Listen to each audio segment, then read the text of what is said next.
just arrived today. I guess somebody told me a lot of people would be scared to put something on, like this. Timothy McVeigh had already apparently been very concerned about what had happened at Ruby Ridge. So he came down to Waco and sold bumper stickers with pro-gun, anti-government slogans. He saw the raid as clear evidence of what the government would do to try to confiscate guns and persecute gun owners. On April 19th, 1995, a Ryder-moving truck packed with explosives parked in front of the Alfred P. Murrah Federal Building in Oklahoma City, Oklahoma. Within seconds, the building collapsed into a cratered ruin, leaving 168 people dead, 19 of whom being children. The Oklahoma City bombing is the latest act of domestic terrorism in United States history. In today's episode, we're going to dive into the early years of Timothy McVeigh, his co-conspirators, and the events leading up to this tragedy. What makes a decorated Army veteran, polite, quiet, and intelligent, decide to murder 168 people in cold blood? And what did McVeigh believe he was fighting for? Did he think he was the hero in this story? Stick around, and we'll attempt to answer these questions and more like it. I'm Ben. I'm Logan. And this is Tinfoil Talk.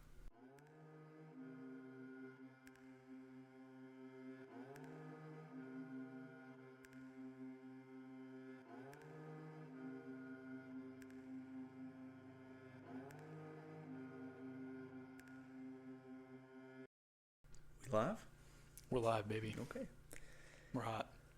So, last night, me and a couple guys from work, we did a weighted ruck, 8.5 miles. You did a what? Weighted ruck. Weighted ruck? Yeah, so you get like the weighted vest on. Oh, okay. Walk Right. down some back roads. 8 miles? 8.5. 8.5 miles? Mm-hmm. And what was the objective? So we wanted to go from the gas station to Mount Zion and back. Okay. Because from there and back, it's just over 10 miles. However, we got into it. One of the guys has a knee problem, something with his MCL, something like that. I don't know. He ditched his plates like 1.5 miles in because his knee was bothering him. So this was just for fun? Like, you guys just were like, hey, let's go make ourselves heavier and run down the road? It's exercise. Whatever. I think it's a lot of fun. I do it often. I mean, it sounds cool for somebody that may be in shape, but I'm not at all. I'm not in shape either. And matter of fact, I also ditched my plates like 4.5 miles in on the way back. How heavy were the plates? The plates were 20 pounds each, so 40 pounds. Okay, so you had 2 plates on these. Was it like a vest? Or? Yeah, I have my attack vest on. Oh, attack vest. All right. Well, that sounds like something I never want to be involved in for as long as I'm alive. It's a lot of fun. Well, it's a lot of fun. I Better see, than just running. This to me is a lot of fun, but running down the street 40 pounds heavier than I am normally does not sound like fun. It was fun. Okay. Well, it had that spook factor as well because it was like we got started at 9 p.m. last night. I didn't make it home until like 12:30. All right. Yeah, you're on my radar. That's a little suspicious. That's a little weird. Anyway, what do we have in front of us here? Mm-hmm. I'm asking myself. I got this from a liquor store on Main Street. Okay. Golden Road Brewing Company Mango Cart Mango Wheat Ale. Looks tasty. The can looks super cool. Yeah. I really dig the can. It's like a beachside. I'm getting California vibes here. Yeah, I mean, Golden Road Brewing brewed in Los Angeles, California, and St. Louis, Missouri. That's interesting. That's too pretty. Normally they're proud of like what city they're from. Yeah, L.A. and St. Louis. That's two pretty, like complete ends, like opposite ends of the spectrum. Well, they have both been home to the Rams, so they have. That's interesting. I wonder if there's a conspiracy there. No, surely not. I'm gonna put that on our list. We'll look into that. I do need to mention before we get started. Okay. I'm really congested. I can tell. Yeah, super congested. Luckily, I'm not driving the bus this episode, Yep. so I'm not going to be doing a lot of the talking. Right.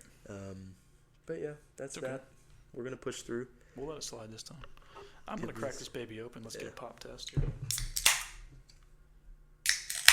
Not bad. Not Pretty bad. crisp. Get Like a little that. smell test. Okay. This ties into the being stuffy part. I'm gonna give my rating on this an asterisk Okay. because That's understandable. my sniffer's not sniffing right. Right. It's not gonna taste the way it should. So I'll this is gonna have an asterisk next to it for Yeah. me. Completely understandable. I'm going to take my first sip. It smells great. Oh, buddy. That is damn good. Okay. Let me give it a go. I am pleasantly surprised. What do you think? That's yummy. really good. That's- What is this that's called good. again? Mango cart. Here's the thing. This Wheat is ale? 4%. Yeah, they're not stout. It's light. I don't think the point of them is for you to get hammered. I think True. because these have a good taste. These remind me kind of like the wine coolers. Mhm. They taste good. Is You'd this a have to- beer? It's an ale. It's a mango wheat ale. Mango wheat ale. Yeah. Kind of puts me in mind of those the Blue It's a Moon. fucking very loud motorcycle going by. Oh my gosh. Cut all that. I know it's gonna. I'll leave it in. I know it's gonna pick that up. Okay, yeah, I heard it a few times in the last episode. Yeah, it's fine. What can you do? What can you do? Puts me Anyway. in mind of those Blue Moon Belgian whites. Those are delicious. This kind of tastes like that. Yeah, this is light. This has almost got a sweet flavor to it. I like It's- this. It's so easy to sip. Oh yeah, I got a 6-pack. These will be finished tonight. Mm-hmm. So Mm-hmm. that's Absolutely. that's wonderful. I'm a big fan of this one. I give this I'm gonna go 8.2 out of 10. I don't think it's quite an 8.5, but I also think it's better than an 8. So I'm gonna have to knock it that's fine. slightly. Again, this is gonna have an asterisk. I'm gonna go 7, just because it seems a little light on flavor. Could just be me. Probably is me. But what I do taste, it's very delicious. Yeah. This is a very good ale. We'll leave one in the fridge for when you're no longer congested. That way, Sounds because good. this is taste factor. I would prefer this over most beer. Really? Yeah, like Okay. this tastes really really good. I would prefer the Belgian whites over most beers, but it's just they're like 200 calories a can. I almost wouldn't even think this is alcohol. It tastes like a melted like popsicle. It tastes like, because I definitely taste the mango. Yes. 100% It's taste the full, mango. Yeah. Kind of like mango and soda water Mm-hmm. is how I would Yeah. put it. Yeah. Cool. A lot of water mixed in. Like I said, I don't know. It has a good flavor, but I just feel like there could be more. I enjoy it. It's good. I'm not gonna lie to you. I'll give it a 7 with an asterisk. Okay, I'll take that. You ready to learn about the single deadliest act of domestic terrorism in United States history? Yeah. Let's do that. This one's pretty interesting. Timothy McVeigh was born on April 23rd, 1968, in Pendleton, New York. Early on, McVeigh was described as bright and intelligent, but socially withdrawn and had difficulty making friends. When he was 10 years old, his parents divorced, and McVeigh ended up living with his father until adulthood. Anyone that knew McVeigh knew that he was overly obsessed with guns, military history, and survivalism. And in 1988, at the age of 20, he decided to join the U.S. Army, where he would serve in the Gulf War as an artillery specialist during Operation Desert Storm. And correct me if I'm wrong, Desert Storm, also Big Red One, right? It's the name of the... I thought Big Red One was like World War II. Oh. All of what I'm about to say is coming from Call of Duty knowledge. Right.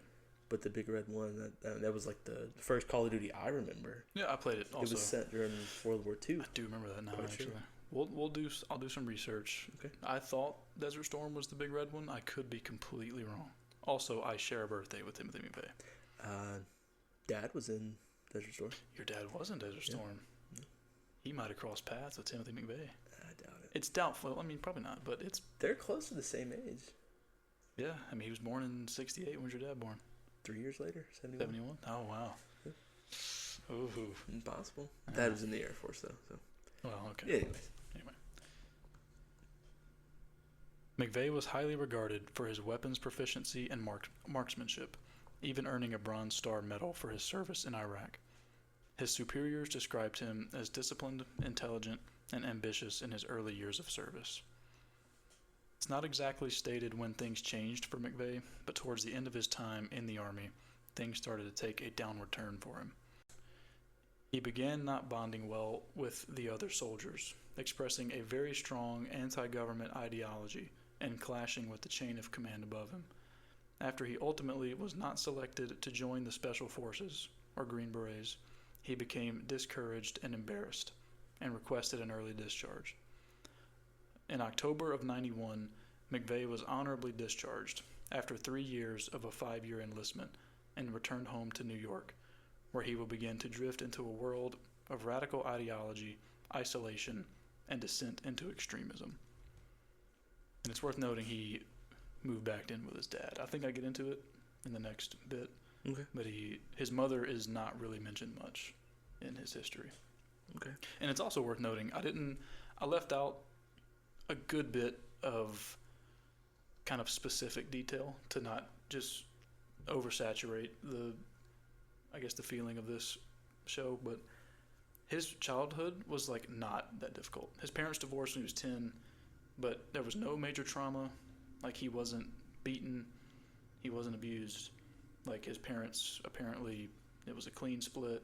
Mm-hmm. So keep that in mind as I continue to read here. Nothing really of note from his childhood. No, I mean, it was outside of the divorce. Yeah, a little weird, a little shy, maybe. Yeah, I mean, he's shy. He's a little socially awkward, but he had friends, and not many, But his dad was the same way he was, military guy.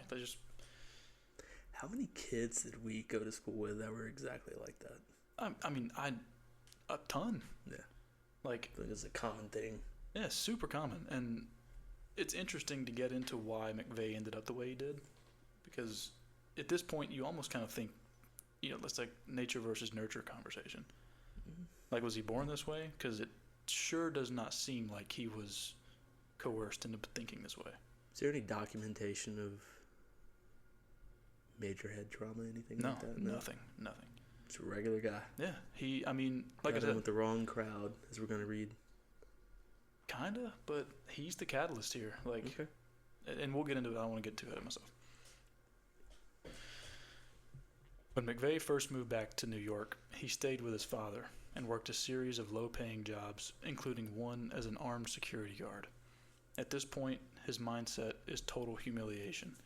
He sees himself as a, quote, soldier without a cause, which led him to become increasingly obsessed with government tyranny and, again, quote, the decline of America. In the spring of '92, he began writing angry letters to both local and national newspapers, expressing his frustrations, citing things such as gun control, affirmative action, and taxes, just to name a few.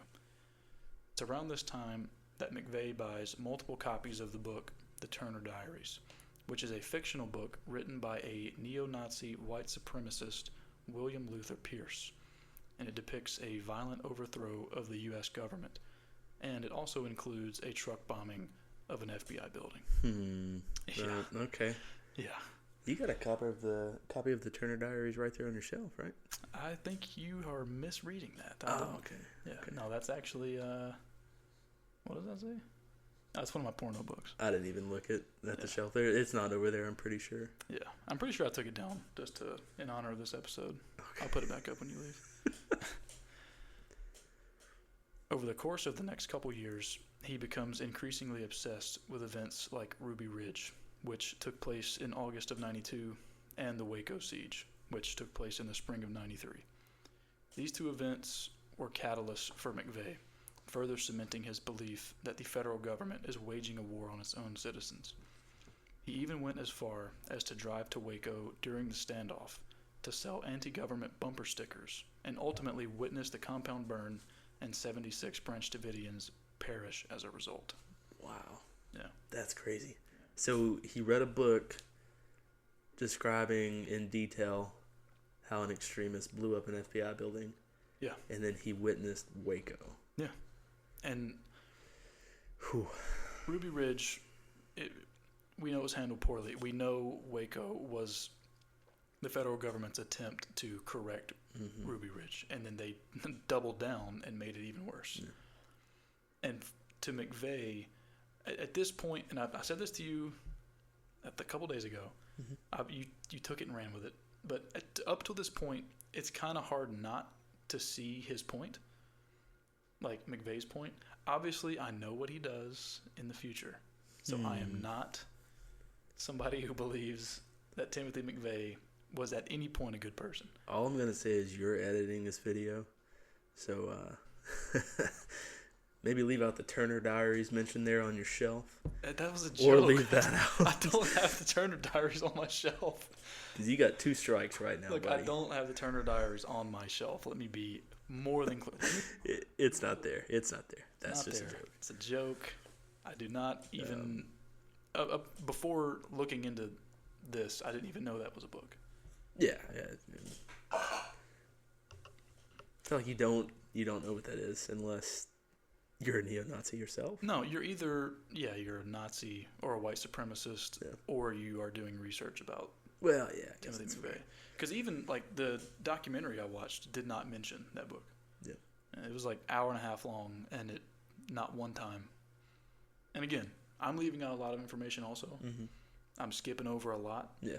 Just for the sake of having this flow. Yeah, and also if I were to include every detail, this would be like an 8-part show, and that's it'd get boring, it'd get redundant. Yeah. I guess the fact of the matter is we got some red flags showing up, and really at this point we should do an episode on Ruby Ridge at some point. But 100%, we need to add it to our list. I feel like Ruby Ridge was like government was completely in the wrong there. Yeah. Like innocent people died. He wasn't doing anything wrong. I don't know too much about that, so hopefully I'm not stepping over a line there. But we'll put a pin in that. Okay. But Ruby Ridge, obviously, I mean, the people at Waco were probably inspired by Ruby Ridge. Yeah. That was one we kind of started tilting in the opposite direction because the Davidians were more than likely up to no good. And David Koresh, he did not handle the situation well. Yeah. Obviously, the FBI and ATF didn't either, but it was out of hand because both parties were not playing ball. Now we're about to get on the complete other side of that coin where he was not right at any step. His ideology, sure, like, you can be anti-government. That's okay. That's why we have the First Amendment. Right. That's fine. Believe whatever you want. Don't be a fucking Nazi. Don't be racist. Don't blow up buildings. So. And I get like his message of government tyranny, government overreach, all that stuff. Yeah. It still happens today. Sure. A lot of people think that. But for you to blow up a building, and again, you know what? Let's not get ahead of ourselves. You're right. Let's continue. Yeah. So I have noted here the point of no return. Okay. And I truly believe that this point right here was kind of where the scale tips, and he goes from like upset civilian, kind of racist, but and into full blown out of his fucking mind. Okay, sure. Good to know. Yeah. So it is believed that what happened in Waco was the tipping point for McVeigh. After this, he frequently connects with a man named Terry Nichols, who was one of his army buddies who also shared his anti-government beliefs. He moved into Nichols' house in the summer of '94, and this is when they began planning their attack. Initially, they considered 4 target areas, those being Little Rock, Arkansas, Dallas, Texas, Oklahoma City, Oklahoma, and Omaha, Nebraska, obviously settling on Oklahoma City. The duo begins researching what materials they'll need to make their bombs that they'll use to carry out this attack. The following list is what they ended up obtaining. And they did not obtain this all at once. They obtained this over the course of about a year. Okay. 5,000 pounds of ammonium nitrate, which they purchased at feed stores. Racing fuel, or nitromethane, which they purchased from drag racing suppliers. They stole explosives, detonators, metal drums, blast caps, and other odds and ends needed to make an explosive from a mining quarry in Marion, Kansas. and they rented storage units that they used to hide everything and build the explosives in Harrington, Kansas. Now, they used different aliases for each transaction. So, and not for every single transaction, but for the ammonium nitrate, they went by a different name. Whenever they bought the racing fuel, different name, and yada, yada, yada. And they almost always use cash. They hardly ever used a credit card unless absolutely, necessary. And then the way they financed all this was they would attend gun shows around the country, and they would sell survival gear and copies of the Turner Diaries to other gun show members. Wow. Okay. Yeah. How many copies? How many copies did they have? It's unknown how many copies were sold, but I think he bought hundreds of copies. That's insane. Yeah, and sold most of them. Okay. Yeah. They robbed a weapons dealer by the name of Roger Moore. Well, he was a weapons dealer and collector. Apparently, he attended a lot of these gun shows. And then they illegally sold these weapons at the gun shows. Okay. Yeah. Isn't that crazy? You can just go, on the internet, go to a library, figure out what you need to make a bomb. Yeah. And then just go buy the shit. Yeah, you don't even, because nowadays, obviously, if you look that up at your house, they're going to trace it back to you. Of course. You could, especially during COVID, you put on a mask, a beanie, you walk into a library, you Google, how do I make a bomb? You walk out, they have no idea who you are. Yeah. Your face, everything about you is anonymous. Scary stuff, man. Yeah. And it's only going to get worse as we go on. I do want to say, before we get too dark here, shout out the Oklahoma City Thunder winning their first NBA Finals. They just won a ring, didn't they? They did. How do you think Russ and KD are feeling right now? Russ is probably pretty salty. Probably. KD did get a couple with Golden State. He did. That's right. I don't think KD can. He just got traded to the Rockets. Did he? Yeah. Interesting. Kevin Durant is a Houston Rocket. That's wild. Yeah. Alex Caruso has 2 rings. Yeah, you texted me the other night and you were like, "Oh my God, Alex Caruso has a ring," and I was pretty sure he has. I forgot about the COVID ring with the Lakers. Yeah. Yeah, he has 2 rings. I will say, a lot of people calling SGA a free throw merchant. Say whatever you will. The dude's a baller. Yeah. Okay, he averages 9 or 10 free throws a game. He just won a ring and won league MVP. Mm-hmm. And more than likely won finals MVP. I don't know who won finals MVP. It's probably him. Has to be him. Yeah. It's really unfortunate. I hate when this happens sometimes. How he went down. Man. As soon as the game started. God. Who knows how that game would have turned out? He had 12 in the first quarter. He was red hot. I think he was 4 for 4 from 3. And then snapped his leg. That's so unfortunate, man. That hurt my soul. I turned the game off after that. Really? It was cemented. See, that was it. I didn't start watching until, I want to say 5 minutes before half. And they said, I saw on the bottom before anybody said anything, Therese Halliburton, left with a lower leg injury, not expected to return. Yeah. I was like, there's no way. Yeah. It was one of those surreal moments. Yeah. It'd have been if there's no way this happened. Yeah, it's like Tom Brady's first Super Bowl, he snaps his arm. Yeah. Like that, you're like, no. That's going to be forever one of those moments in sports that it's anybody's guess, how that would have went. Because they were, the 4 seed? I have no idea. I didn't keep up with it until the playoffs started. They were the 4 seed, I'm fairly certain. Gauntlet ran it. Tyrese Halliburton went crazy. Pascal Siakam went crazy. We even had a debate the other night about whether or not Siakam is elite. He's not.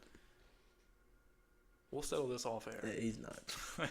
We'll let our viewer decide. Anyway, let's get back to the freaking topic here.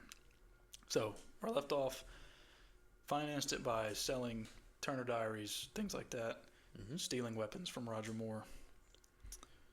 So, we're going to get a little more detailed at this point with the timeline. So this is from January to March of 1995. So from January to March, McVeigh and his accomplice made multiple recon trips to Oklahoma City and eventually settled on the Alfred P. Murrah Federal Building because it contained ATF offices and it had vulnerable front-loading zones with no barricades or extra structural support. It also contained a daycare, and later on in interviews, McVeigh called this daycare collateral damage. Fuck this guy. Yeah. So this is Fuck the point. him. This is the point where, because obviously even before this, I was thinking, wow, fuck this guy. This is the point where I'm like seriously, fuck this guy.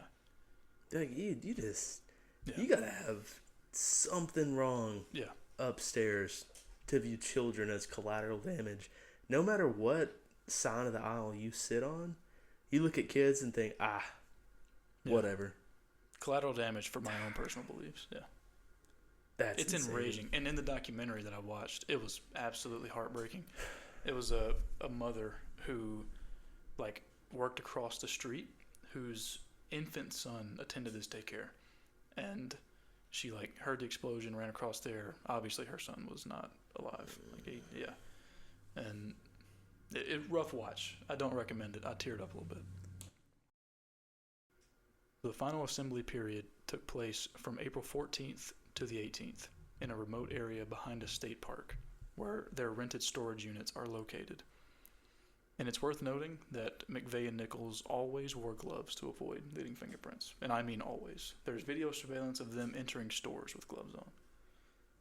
Yeah. That's these two, like they thought this out. They really thought this through. Like, when you think of the word premeditated, this is about as premeditated as it gets. That's insane. Yeah. So it's here where they assembled the explosives in the stolen barrels. They painted these barrels black, installed the fuses and remote detonators, and planned their escape route, which was a getaway car parked a few blocks away. McVeigh then rented a yellow Ryder moving truck in Junction City, Kansas, under the alias of Robert Kling, which evidently is inspired by Star Trek. I don't know anything about this. This is the research I found. What a nerd. Robert Kling. For those of you that love Star Trek, there's your plug. Enjoy it. Yeah, enjoy. Never gonna hear it again. No. So under the alias, he loaded up the explosives, drove to the Dreamland Motel in Junction City, where he slept in the truck in the motel parking lot. The following morning, he got in the moving truck and made the 256-mile drive to Oklahoma City, which took him around 3.5 hours. At 8:40 a.m. on April 19th, he illegally parked a yellow 1977 Mercury Marquis, which was the getaway vehicle, a few blocks away from the federal building. Key point, he illegally parked the getaway vehicle. Okay. That ultimately will come back. It's not giving away too much. That's going to bite him in the ass. I think we in the business call that foreshadowing. Yes. That is also what we in the business call a fuck up. So in the car, he places a pistol magazine, a knife, a map with the federal building circled. Rookie mistake there. A military canteen, and a handwritten note criticizing the government. He then removes the license plate to avoid being traced. After he's placed all of these clues. He's been so smart up until this point, and then you get to the morning of, and he is just making crucial mistake after crucial mistake. Makes you think, do you think, like, at any point he thought maybe he doesn't even make it back to the car? I think so, yeah. Why are you writing a note criticizing the government? Why are you circling the building you're about to bomb? Yeah. I'll get to it. He also writes his sister a note, like, detailing a lot of this stuff. Okay. But that's not really a spoiler, but we'll get to that in part 2. Not noted. Was this, like, did he have this just in his front seat? Where was this stuff? It was just in the seats, yeah. That's insane. Just out in the open. Which the map with the federal building circled was folded up, and then everything else was just out. Well, The pistol magazine was in the glove box. Okay. Yeah. I mean, it's just, street cop walking by. Yeah. He's going to take note of the car, For of sure. course. Well, but it's a yellow car. yeah, the other stuff. It's going to stick out. Maybe not. If it's illegally parked, you'll get a ticket. If it's illegally parked with no license plate, Sure. you're asking for trouble at this point. Yeah. So, but that's all part That's 2. wild. Yeah, we'll get to that. So, 10 minutes later, at 8:50 a.m., McVeigh slowly drives the Ryder moving truck in front of the main entrance of the federal building, parking directly below the second floor daycare. He begins checking the timers, ignition systems, and then lights the primary fuse, which is on a 5-minute time delay connected to an alarm clock. He then calmly exits the truck and walks away, headed northbound. And that's where we'll pick up in part 2. Wow. Yeah. Just like that. Yeah, just like that. A lot of this is an information episode, if you will. Okay. Not a whole lot of fun information. The stage is set. Stage is big time set. Okay. Part 2 obviously is going to kick off pretty heavy. Yeah. Because I didn't want to get into well, obviously it's an explosion, clearly.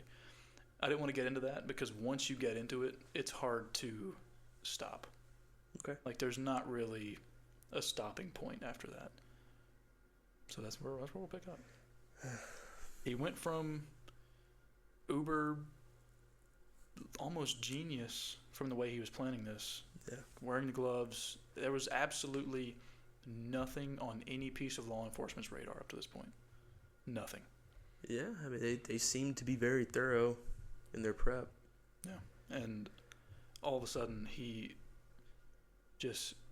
It's almost like he thought... Or he was planning for everything. Like maybe, I'm going to die in the explosion, so I'll leave my getaway car with no license plate, so they'll find it. I'll circle the federal building, that way they know it was me. I don't know. Like what? Why'd you circle the building? I don't... Bright red marker, by the way. You're going to take your plate off. First of all, well, I guess they could track this man leaving the truck all the way back to the car, CCTV, whatever. Right.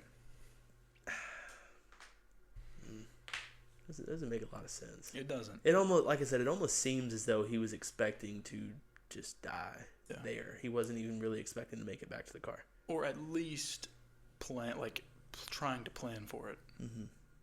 Maybe he didn't. I don't know. Maybe he was just like, well, if it happens. It's bizarre.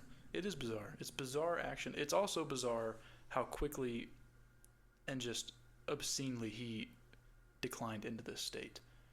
Yeah. He just needed a little push, it seems.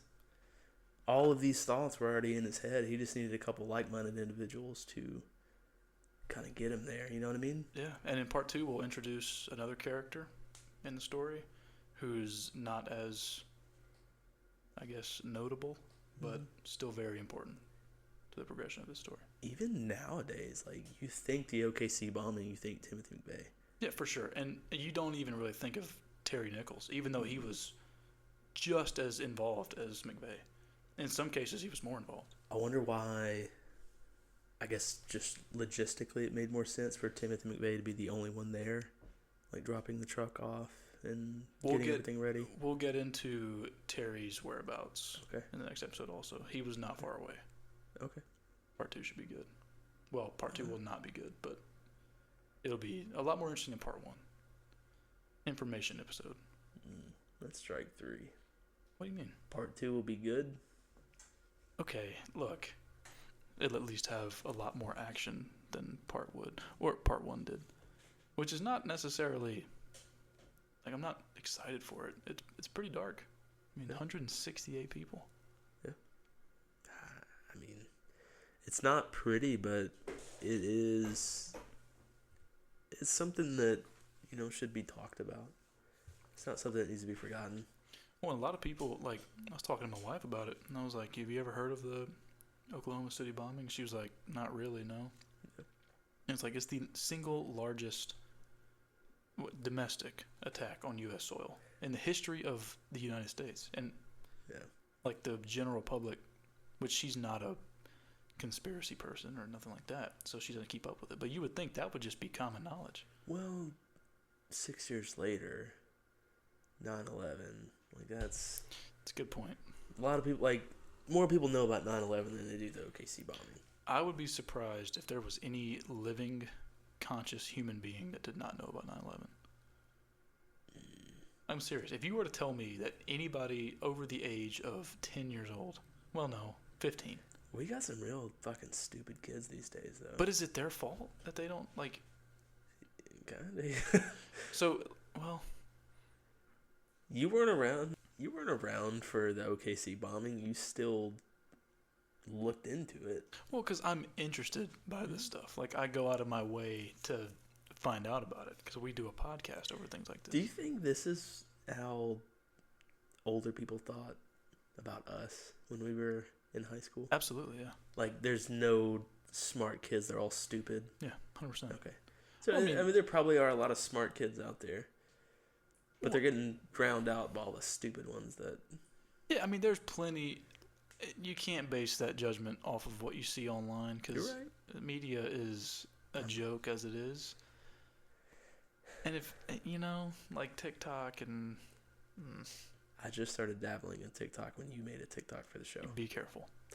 I haven't touched it. I opened it to look at the clip, check out some of the views, check out some of the followers, which pretty much all one person. But it's all right. Shout out to that. You know what? Shout out to Peyton. Shout out Peyton. Shout out to him. All 5 of his TikTok accounts and his Instagram accounts, they followed us. I appreciate that, Peyton. We need to touch on that because this is going to be Fred and Rose West, who's already recorded. Yeah. It's already being edited. That's going to be out. As you're listening to this, yes. it'll have been out a week. Or yes. It'll have been out 3 days because we're going to release this episode a little early. Okay. Well, in any case, we're recording this Friday. Fred and Rose West will be out Sunday. Yeah. So it'll already be out by the time you're hearing this.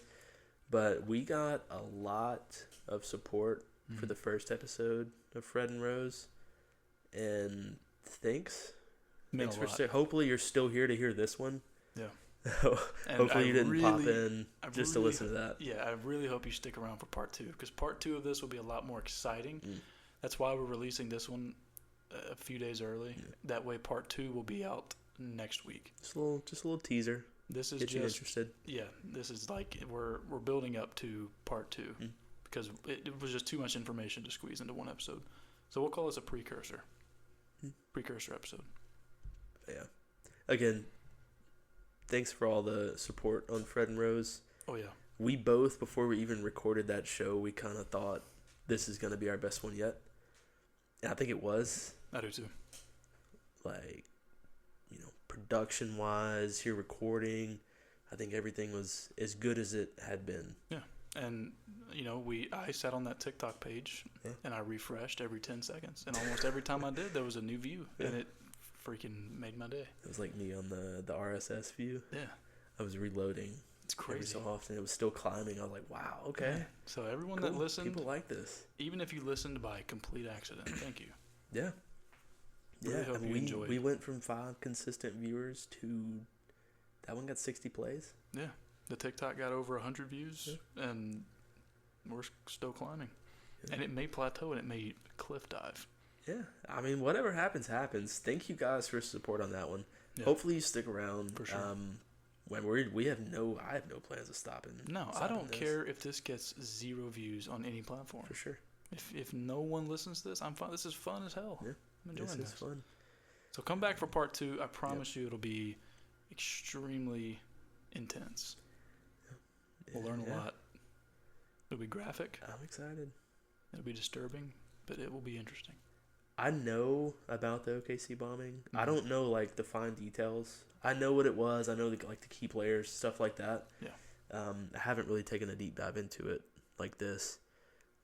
Interesting stuff. It's not something that should be forgotten. So I do think just a little podcast like this, people talking about it, I think that's necessary for sure.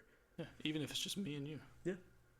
We're making sure that the people that died that day are not forgotten. For sure. Yeah. So yeah, we're going to release this probably Wednesday of next week. Yeah. It'll act as like a teaser. Episode 2 will be the following Sunday. It's going to be the main course. We already have the next episode planned.